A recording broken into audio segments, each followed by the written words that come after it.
and welcome back to this series that covers 11 questions for commercial landscape estimators. My name is Michelle Penz, the Purple Squirrel Consultant, and after struggling to find a replacement when I decided to retire in 2022, I discovered that there is no modern training for commercial landscape estimators. So I wrote a book called An Introduction to Commercial Landscape Estimating. It's available on Amazon for $19.99, and you'll find a link for it in the description below. This is the 5th of 11 videos that will be posted weekly, and today's video is going to cover what is the most important part of the proposal qualifications.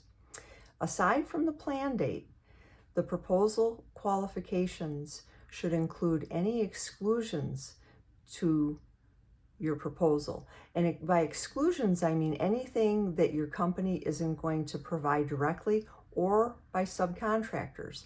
And those exclusions should be included in the contract as well. It's always a good idea to talk about those exclusions during the scope review so the general contractor understands what is included and what is not. And it's vital to manage those expectations for your client so that you can provide a good outcome at the end of the project.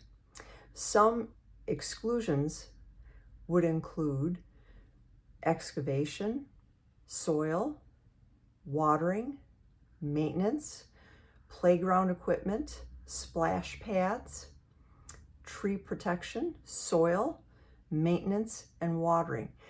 It really will depend on the capability of your company. For instance, excavation is a good example. Bigger projects will have an excavator on site. So what I used to do was suggest to my clients that instead of having us excavate islands and parking lots, for example, I would suggest that the excavator on site do that. They're already there. They can do it far more effectively and less expensive than we could. And it was one less thing for us to mess with. So generally that's what they did. They would choose to have the excavator take care of the excavation of those islands and include the soil. Now on smaller projects, sometimes there isn't an excavator. So that decision is going to depend on the capability of your company.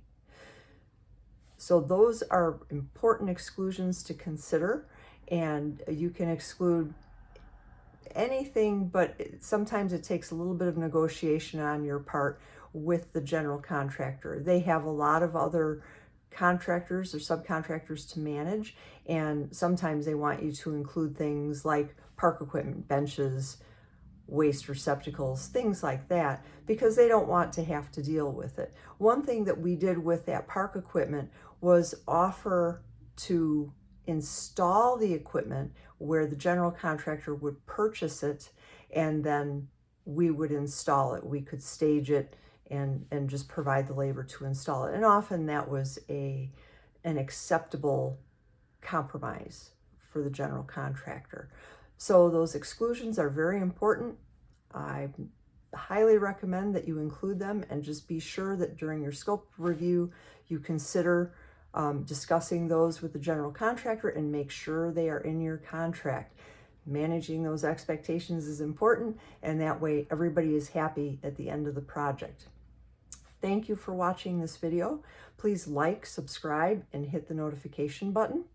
You can contact me at my email address in the description below if you would like a PDF of this video series, or if you would like to contact me for consulting or training. Please join me for the 6th video, What is Risk Management and How Does It Apply to Commercial Landscape Estimating, next week. Thanks again, and we'll see you next week.